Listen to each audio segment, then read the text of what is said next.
A huge week of decisions in place for you in SuperCoach this week. A couple of teams off the bye, still a handful on them. But what are you going to do in round 13? Some teams have popped and run out of the gates to the start of this block of best 18. Others have stalled, slowed, whatever it is. Regardless, here at the Coaches Panel, I'm going to give you my top 10 trade targets in SuperCoach to try to help you navigate this next month of best 18s and mid-season buys.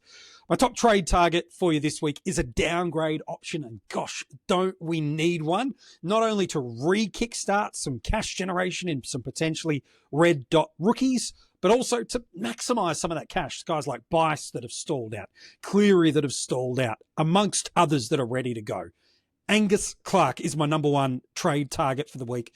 He doesn't have great job security. Look, he's been fine the last 2 weeks, but I don't think any of the players really that we're downgrading to at the moment are just setting the world on fire, lock them in. But if there was one, it would be Clarke. $113,500, a decent break even, got pretty solid job security. Still, 1 in 5 coaches are already on him. That is the downgrade risk that we are in right now, is we don't have options. We're going early just to force and keep an upgrade cadence based on a perception or a reality of what we think and feel we need to do. Regardless, played a little bit higher up the wing, not as many deeper forward 50 and goal scoring opportunities last week against Brisbane. Should get a decent run of games at the very least until the mid-season buys. And politely, what we need from him the most right now is the freeing up of cash of players like a Bice, a Pryor, a Cleary, just to name a few.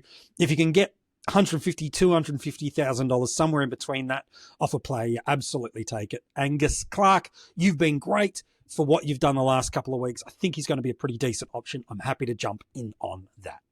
My number 2 trade target should not surprise you. I think I've had him in 2 of the last 3 weeks. Let's now make it 3 of the last 3. Jye Lohmann. I was nervous at quarter time. Ain't gonna lie, I was a little bit nervous.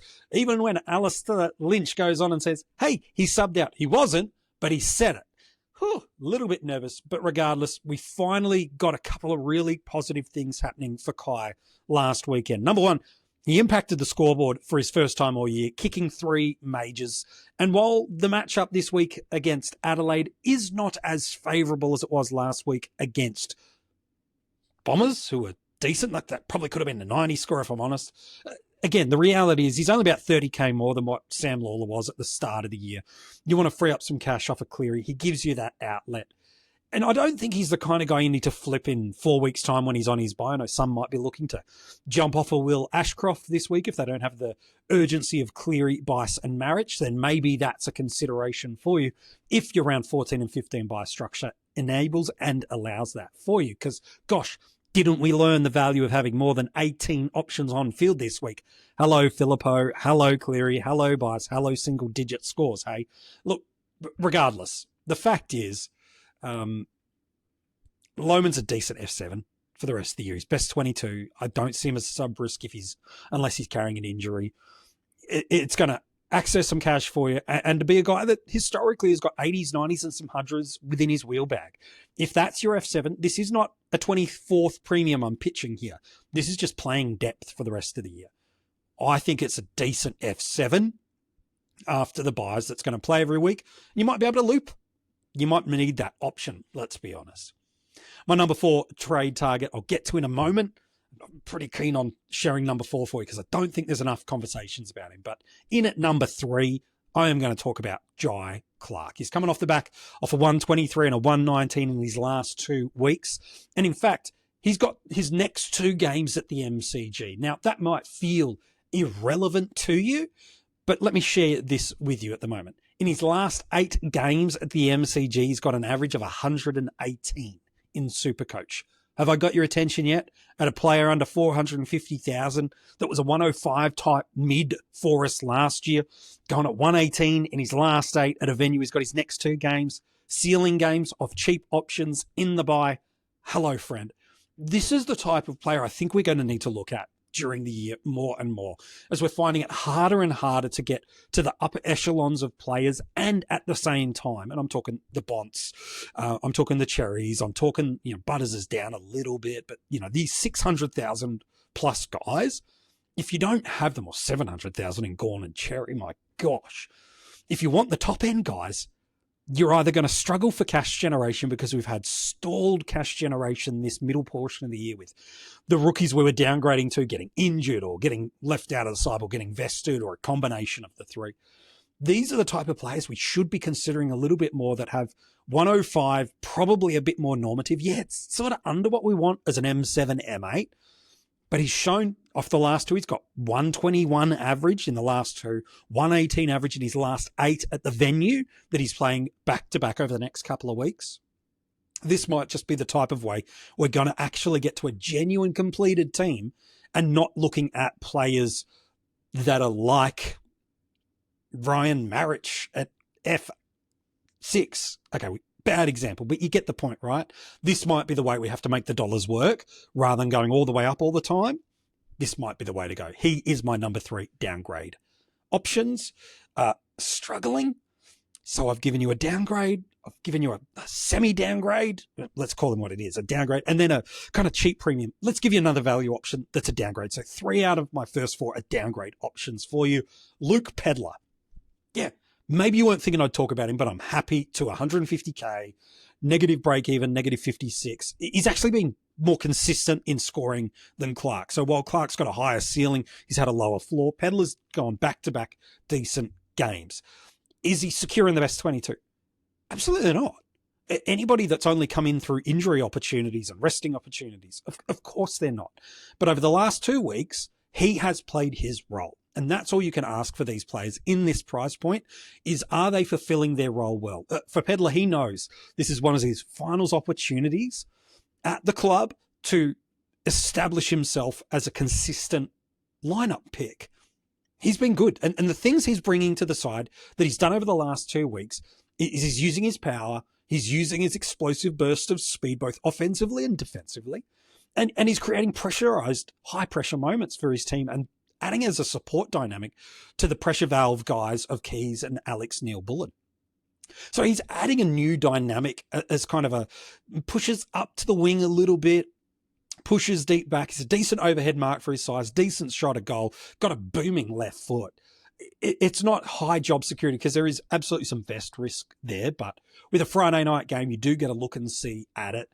I'm pretty comfortable that if this is your way to get to that upgrade you really want this week or next, I'm okay to do it. It's a little nervy, I'm not going to lie, but I think as long as he keeps performing, he's going to keep his spot in the side. The Crows have looked the best they have over the last couple of weeks, some decent matchups. He's been excellent in the role that he's been asked to play, and that's all you could do. There is some vest risk of there, of course, but if he plays his role, he's going to hang in there. So let's round out my top 5 trade targets. Remember, we'll get to 10, but the top 5 for me, it's the Port Adelaide captain. We'll just jump a little across the South Australian territories and hit Connor Rozee. Recently dubbed defender mid, 531,000, averaging 105 over the year. But really, it's since this role change, he's been excellent for us. Since the role change in his last 7, just the one score under 90 all year.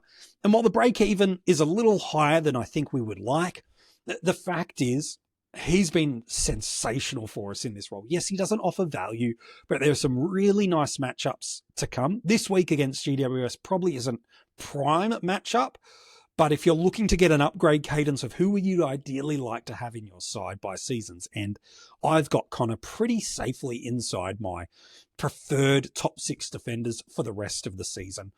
They're not moving him out of this midfield mix. I know Horne-Francis is unlikely to be named this week. In fact, I think the club have said he's not playing this week.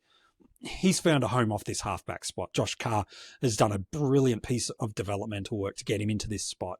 It's fixed up some of their ball movement. They've still got some issues forward of the ball, but I feel like their defensive 6 and ball movement is a little bit better off because he's there.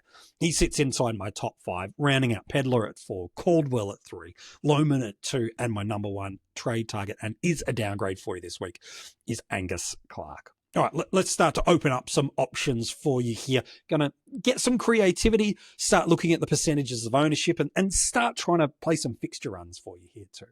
My number 6 guy, though, is Max Holmes. He's got a pretty solid matchup this week against the Suns.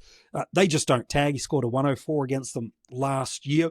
And he's in a pretty decent stretch of form at the moment. We know sometimes there are moments in games where he just drifts out of it or he gets the tag, but the latter is certainly not as much of a concern now that Bailey Smith is tearing it up in terms of the volume of what he's doing over the year.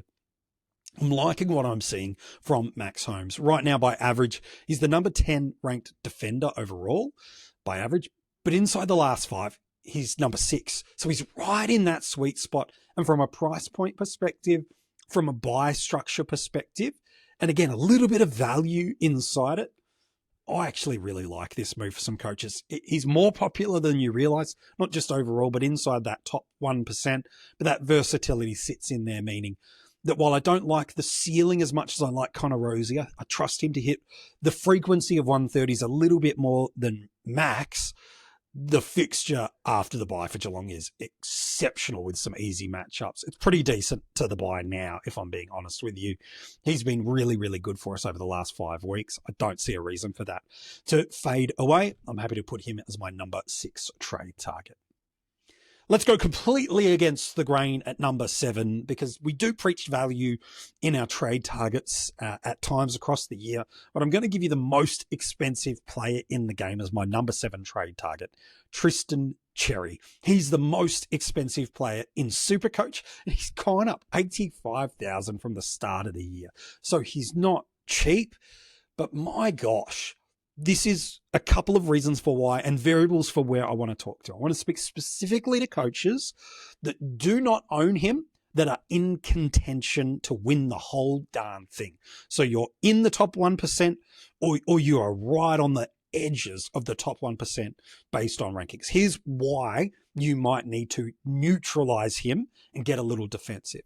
He's averaging 153 in his last 5 games.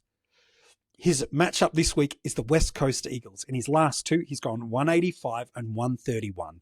And the Eagles, in the last 5, are giving up an average of 28 points above every other ruck's what they're normally doing. Hello? Like I think outside of Port Adelaide, it's the second best matchup for DVP in all of SuperCoach. It's outstanding. And the Eagles are the number 1 team for giving up points against in SuperCoach. 1844. Like it's 60, 70 points to the next, and that's Richmond. They are so far and above the easiest to score against. Now, again, I want to talk to the coach that's in that top 1% or pushing to win the whole darn thing. But right now, 95% of the top 1% ranked SuperCoaches own him. And so with this fixture, not only this week, but over the rest of the season, this is the kind of guy to go against is super scary and super hard. And yes, while you might be able to go against it in the aggregate of what you could do with that dollars, in a single pound for pound player, Bontempelli, Gawn, these are the type of guys that if you don't have, man, they're taking seasons away from you. So if you're one of the 5% in the top 1%, a lot of percentages in this bit. I know it's not a great use of your cash, but it's an out and out defensive trade. Maybe the only way you can do it is instead of getting into Butters in 2 weeks' time or Bont this week or another premium mid I'm about to give you in a sec that's a bit unique, maybe Calwdwell's the way to go, and over sort of $1.1 million rounded out, you can upgrade into Xerri and Calwdwell as the $1.1 million upgrade. It's a lot of cash between it. I get it. He's nearly $750,000 and a break even of 161. Crazily feels attainable, but he's one of those guys that if you don't own, it's getting really hard. It's not for everyone. It's why I said if you're in the chasing pack and you're trying to catch up ground, maybe you're ranked sort of, 8,000, 6,000, 5,000. You're like, I'm not in that top 1%, but I'm going. He's probably not the guy for you. But if you're trying to be defensive and protect against a guy who not only this week, but over the next couple could really tear your team and season apart, maybe it's the way to go for you, hey?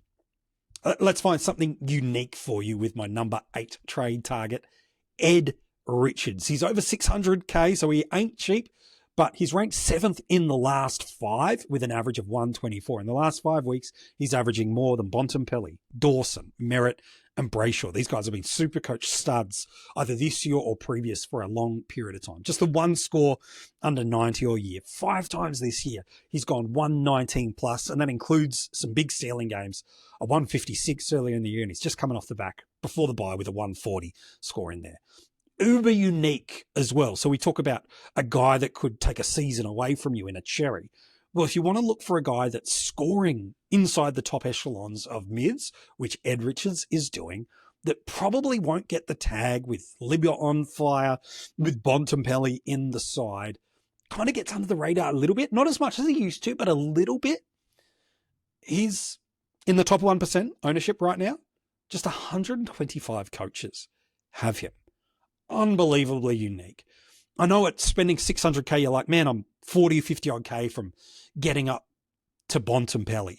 Sure, I get why you might not go there, but we talked about defensive maneuvering with Tristan Xerri, where you're trying to protect against the guy that could take the year away from you. Well, somewhere you've got to create some separation, deviation, and look for a guy with ceiling, consistency, and credibility, and that's Ed Richards. Is he the unique guy that could really pop for you in the back end of the year? He's been decent for us for the better part of 18 months. I really like the uniqueness in this pick. And check the Bulldogs fixture out from now, maybe not to the end of the year, but certainly over the next 5 weeks. Yeah, hello. This could really open up big for us. My number 9 trade target this week is I'm chips in here on historical pedigree, the next 4 weeks of fixtures, and a grand narrative. I'll tell you who it is. My number 9 trade target is Patrick Cripps. Look, he's been fine this year. An average of 101 is fine. 11% ownership is fine. 530k or just a fraction under that. But let's tell you why I think the narrative for Cripps could be here. He's coming off the back of 5 consecutive tons, so he's not exactly out of form. They've got the Bombers, they've got the Eagles, they've got North and Port in the next 4.